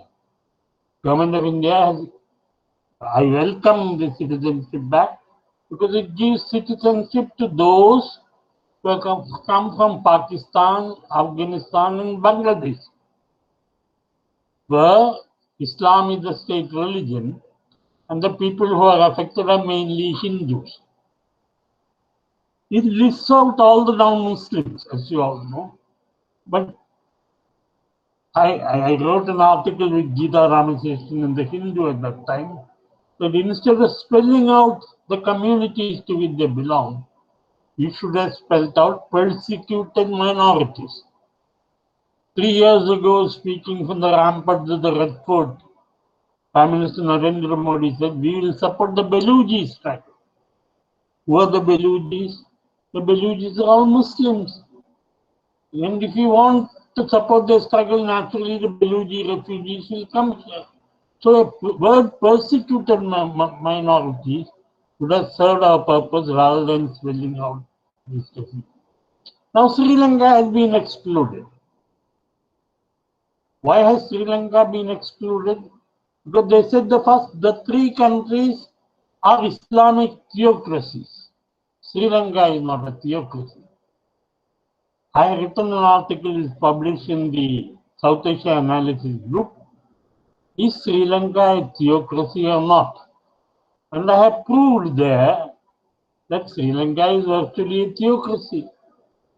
The second thing that they mention, why, is since these people are not eligible, are not included among the countries in the Citizenship Act, the Sri Lankan refugee is treated as an illegal immigrant. Now, in a question to the Parliament, to a Rajya Sabha MP, this is what the Government of India, their legal status is that of an illegal immigrant. The second thing is that in 1983, a circular was issued by the Government of India to the Tamil Nadu government that the refugees are not entitled for Indian citizenship. So their application for Indian citizenship was not even forwarded by the Tahsildar to Chennai. And there was a judgment 2 years ago by the Madurai bench of the Madras High Court. There is no reason why we should not consider the application for citizenship made by refugees of India. This is a case filed by about 32 refugees from the Kottapattu camp in Trichy, and the judge has said. But the Government of India has not acted upon this. Now, my submission is that if you can give citizenship to people from Afghanistan, Pakistan, and Bangladesh, why can't you give citizenship to the refugees who come here? As far as Indian Tamil refugees are concerned, the Malay Tamil refugees are there, estimated to be 29,500 in the camp and few hundreds outside. They are of Indian origin. Many of them are stateless because they came to India long before 2003 when the citizenship problem. And they are entitled for citizenship by naturalization. Most of them came in 1991 and they have spent so many years here and they should be entitled for citizenship. The second one are the Sri Lankan Tamils who are citizens of Sri Lanka, where if they want to apply for Indian citizenship and get Indian citizenship, they should surrender their Sri Lankan citizenship. I had an opportunity to discuss this issue with the refugees in Lila College twice. The Sri Lankan Tamil refugees who are staying here, many of them second generation or third generation, they told me they're willing to surrender their citizenship. So there is absolutely no reason why, because they fulfill the years which are required for citizenship by naturalization. Only thing is that the circular which was issued in 1983 that the refugees are not entitled for citizenship, and second, the refugees are illegal immigrants should be withdrawn. Then all of them are. Those who want to go back, voluntarily let them go back. But the tragedy in Sri Lanka is that some of them who have gone back have come back to India as economic migrants. They work with the same employer with whom they have worked. When the refugees came from Pakistan to India, displaced person, not exactly refugees, or from East Pakistan to India, we gave them lots of facilities. We gave them land, we gave them credit for constructing houses, we gave them reservation for jobs for 50 years, including IAS and IFS. And they have come up, especially those who come from Punjab and Sindh. They run colleges, and some of our great leaders, Manmohan Singh, Ram Jethmalani, they all came as refugees from Pakistan. Their upward mobility they have struck. There is absolutely no reason why these people should not be given citizenship. And I request you, Sivaraman, tell us how we can wake up the Kumbhakarnas in Delhi, that these people also deserve Indian citizenship. Your experience with them, we'll take it up. I've taken it up as a challenge. If you want us to demonstrate before the Secretariat, I'm willing even to do that. But that is not the way to do open eyes. We have to build up a constituency in this country. And the number is not much. Every year we add an Australia to our population. With the 100,000 people who are here, is it going to be a big burden on Delhi? The second argument that has been put forward by the BJP fellows is that the number of Hindus will go down. There are 800,000 Sri Lankan refugees who live outside India. Kuhanendran, tell me how many of them will go back to Sri Lanka. You would love to go back to Sri Lanka, but you would love to retain your British citizenship. You would love to campaign for justice to the Tamil. That is the case with almost all of them. And out of that 800,000, more than 75,000 must be Hindus. You don't plead for their going back. You plead with the Hindus among the refugees. Maybe 75% of them should not go because the Hindu population will come down. It's, I think, a preposterous subject. It is something the local BJP is doing in order not to disturb the minds of the powers that be in New Delhi.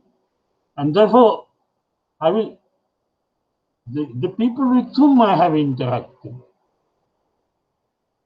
the refugees with whom I have interacted, including the Sri Lankan Tamil, are willing to give up their Sri Lankan citizenship in order to acquire. The case of a lady whom I met in a seminar organized by UNHCR, who works with a refugee organization working on the refugees, who told me that the son told her, Amma, nee vanuma na poikko naam pomaten. I will not leave India. Because I am born here, I know India, I become part of them. So I consider this as a very humanitarian issue. The second suggestion that Sivaraman made was that references. You know, when I was working on my PhD, my supervisor used to insist on footnotes. So my first paper was running into 4 pages, but the footnotes are 10 pages. Nobody will read that article. That's why I have deliberately omitted footnoting and all. But you are right. At the end of the book, I should have given a bibliography which lists out the articles in the book, which I will do the next time. This is not the book written by me. This is a book which conveys, which reflects the views of the refugees. And my writing in Tamil, my getting the book translated in Tamil was a moment of great joy for me, because the refugees do not read English. So what I did was that I bought 100 copies at my own expense and distributed among the refugees. We want this book to be discussed among the refugees in various places, Tiruchi, Nagarkovil, Kanyakumari and all. But because of Corona, we are unable to do that. But I hope this book will trigger the debate in this country on India's refugee policy. And it's high time that all of us should come under one platform and chalk out ways and means by which these people will become not only permanent residents of India, but also loyal, law-abiding. The refugee input, wherever they have gone, is so much. And I'm sure these refugees, they are given citizenship, will also get. The only benefit that they have if they go back to Sri Lanka is that they automatically get the right to vote. Here they don't get the right to vote because we are not given them the citizenship.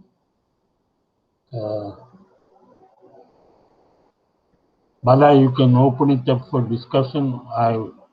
Thank you, Professor. We have 2-3 disorganized. Yes, Professor.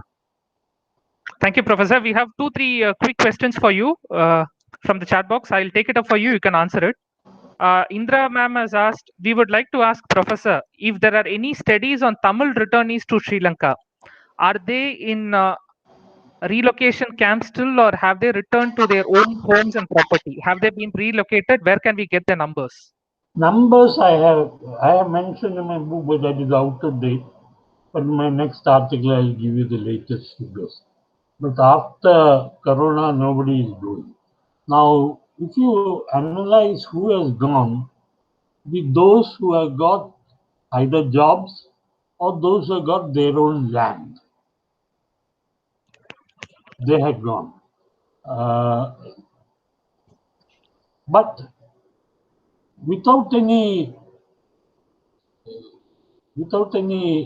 concession by the Sri Lankan government, as government of India did in the case of those who came from Pakistan or from East Pakistan, there are no jobs. There no detailed study has been done about those and their ways of life and all, but some articles have appeared. I've gone to Sri Lanka 2 or 3 times and met these people and spoke to them, but that was some time ago. So many of them who are returned, they don't find jobs there. So what they had done is, there's one Radhakrishnan Frontline correspondent who did a detailed article in the Frontline 2 years ago. He mentioned about this. So they take visa from the Indian High Commission, and through their passport, they come to India, go to the same employer. Now they're not refugees, they're economic migrants. In fact, I tried to meet, through the help of various NGOs, some of these people, but I have not succeeded. But I'll interview some of them and publish an article. A more lengthy study, a detailed, Ashik is there. Ashik, you should do that. Go to Sri Lanka, do field work, and whether they have been rehabilitated successfully. My own, even those who have gone there, they fear insecurity. You do not know what is going to happen in Sri Lanka in the days to come. And therefore, in our own interest, when we start the Chennai Center for Sri Lankan Studies, we should take it up as a priority project, and somebody interview them and do a detailed report. And I'm sure Kuhan will extend his helping hand and also intellectual inputs into our work. Thank you, Professor. Due to the best interest of time and rationalization of time, I'm just taking up all questions together in the chat box so that Professor could answer. Professor, there are heavy military presence in Jaffna and other areas where, under the pretext of developmental projects, including resorts, are being constructed by the military. So it would be good to know from you whose land is being deployed for these kind of development projects. And another question Komodo Vasana has raised: in the aftermath of the defeat of LTT and accusations of mass murders of civilians was discussed extensively. What shape has that taken in terms of mobilization of international support? I'll take the second question first. Now, if you look at India's policy, and the most important is India, as far as Sri Lanka is concerned. In fact, there was a Soviet consul general here who used to tell me, we look at Sri Lanka through Indian eyes. Now Soviet attitude has came, but that is when Americans are willing to join us in the fourth Elam War, I'll mention about it. So India is the most crucial one. And if you look at our post-1983 policy, the first basic thing is that we were opposed to a military solution of the ethnic conflict. In fact, in the first meeting that G. Sarathi and Indira Gandhi had with Amadalingam at the end of July 1983, GP asked Amadalingam what is the strength of the militant numbers. And Amadalingam said, militants, all alphabetical combinations put together, armed and unarmed, will be less than 100. Armed and unarmed. So GP proceeded, if JR goes on a military solution, what will you do? Our militant movement will be wiped out. That is why New Delhi adopted this mediatory militant supportive policy, which was contradicted. 1987, Lalita Tilak Murali wanted to crush the rebels. LTT was running away, Operation Automatically, but we violated Sri Lankan airspace, Operation Pumale, which compelled JR to come to the negotiating table, and the result was the India-Sri Lanka Accord in the 13th Amendment. During the fourth Elam War, the first thing that Sri Lankan armed forces did was to consolidate their presence on the other side of the Parkway, from Mannar to outer islands near Jaffna. So no refugee would come to India. If refugees come to India, Tamil Nadu will be aflame and New Delhi will have to act. So if you look at the arrival of the refugees during the fourth Elam War, 2006 to 2009, you will find that it is only a trickle. The last stage of the Elam War, 4 refugees started from a boat from the other side of the Parkway. 2 of them died out of dehydration, and 2 of them came to Mandapam. I visited Mandapam at that time thanks to an NGO and met these 2 people, and they told me this 150,000 people were caught between the Sinhalese lions and the Tamil tigers would have loved to come to India as refugees because life is secure there.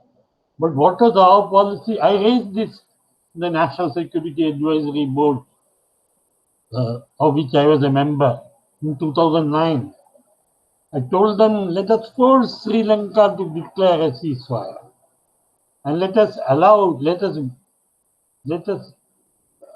the innocent civilians to escape from the war zone. Then they can continue. But out of 27 people, only 7 supported me. Rest of them, for them, Tamil civilian lives are expendable. So how many died? According to United Nations, 40,000 innocent lives were lost. I written in the book, our hands are also tainted with blood, and all the perfumes of Arabia will not sweeten our dirty hands. So we should have adopted a policy which would have been favorable to civilians, which we did. At that time, the Americans were willing to support us. But the policy of New Delhi was civilian lives, let them go. And Kuhan knows, Selvaraja knows about all these things, how many innocent have suffered and all that. So our refugee policy underwent a fundamental transformation. And we are as guilty as Sri Lanka. We abetted the crime of killing the innocent civilians during that period. Let us not do it again. Let those refugees who come to India. Now the last one, there is a new theory in international relations about which I have written called responsibility to protect, R2P. In the 50th time, which was propounded by Gareth Ewan, the former Australian foreign minister, and the Canadian prime minister also supported it. In the 50th anniversary, the United Nations General Assembly unanimously passed the R2P, with India lending its support. We have a responsibility to protect our neighbors, more so when they belong to our own ethnicity. And Mrs. Gandhi did that. She did not allow in 1983 a military solution to the problem. Rajiv Gandhi in 1987 did that, Operation Kumale. But we forgot that during the Fourth Yemen War. And our own intelligence inputs, Colonel Hariharan, helped the Sri Lankan army to destroy the supply lines which the LTT had built up over the years. And without supply, LTT became fish out of water. So this responsibility to protect, especially in the case of neighboring country, is extremely important. And responsibility to protect does not mean military intervention. We can use other means. Samadana Bedadanda, Samadana Bedadanda. Danda is the law. Conciliation law. And for that, we should build up an international constituency in Kolkata. As far as Mahinda Rajapaksa is concerned, he would allow as many Tamils to leave the country.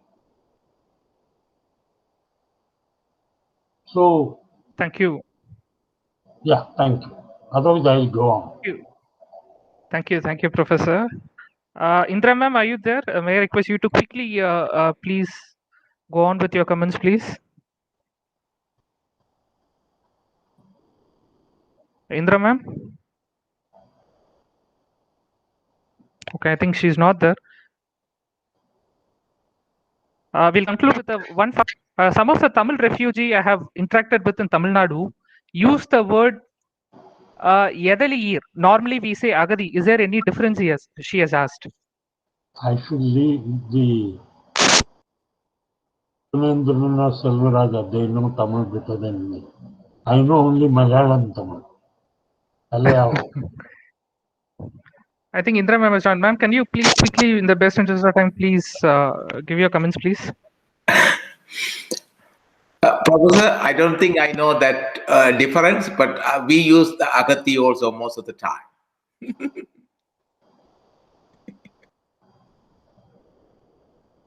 Indra ma'am, are you there? You can wind up. I think we've overshot the time. Please wind up. Yes, sir. We have come to the conclusion, and we have got to understand that India is the only country that is contiguous to other South Asian countries that had to bear the brunt of refugees from within the South Asian region. Statistics say that a number of refugees and displaced persons looked after by India since independence would be approximately 25 million. A staggering figure indeed, as it is more than the combined populations of Sri Lanka, Singapore, Bhutan, and Maldives. The dilemma faced by the Sri Lankan Tamil refugee must be seen in the context of dynamics of Indo-Sri Lanka relations, the movement of Sri Lankan refugees to different parts of the world, the rise and fall of the Tamil tigers, and the competitive nature of Sinhala politics, which stands in the way of ethnic reconciliation. On this concluding note, I would like to hand it over to my colleague, Ms. Nisha, who would be presenting the vote of thanks. Over to you, Nisha. Thank you, sir, and a very good evening to all. It is my privilege to deliver the vote of thanks in conclusion of this C3S CAS book discussion on Akathiyin Thuyaram, authored by Professor Suryanarayan and translated into Tamil by Professor Bernard Chandra. Firstly, I would like to extend our deepest thanks to the author of this selected book, Professor Suryanarayan, former Director, Center for South and Southeast Asian Studies, University of Madras, for his valuable insights into a pressing issue which he has laid bare for us in this book, and to Professor Bernard Chandra for his effective translation of this literary work into Tamil. I would also like to thank Shri MR Sivaraman, sir, IAS retired, former Revenue Secretary, Government of India, Colonel Hariharan, retired officer of Intelligence Corps, Indian Army, and Mr. V. Kuhanendran, Director, Global Tamil Forum, for taking time out of their busy schedules to share their profound and astute remarks from their own personal experiences, while also highlighting important perspectives from the book. Our sincere thanks to Commodore R.S. Vasan, Indian Navy retired and Director C3S, for his continued support and steady guidance, which ensures the success of every event here at C3S. I extend our deepest thanks to all the esteemed members and associate members of C3S for their valuable inputs and insightful perspectives, which always contribute towards making every dialogue and discussion more enriching. I thank all the participants for attending, raising pertinent questions, and supporting this book conversation. I also extend my sincere thanks and appreciation to my colleagues, Mr. Bala Subramaniam and Ms. Padma Shri, for their indispensable efforts which ensured the success of this event. Thank you all once again, and Jai Hind. Thank you, Jai Hind. Thank you. Thank you all for joining us from UK and Australia.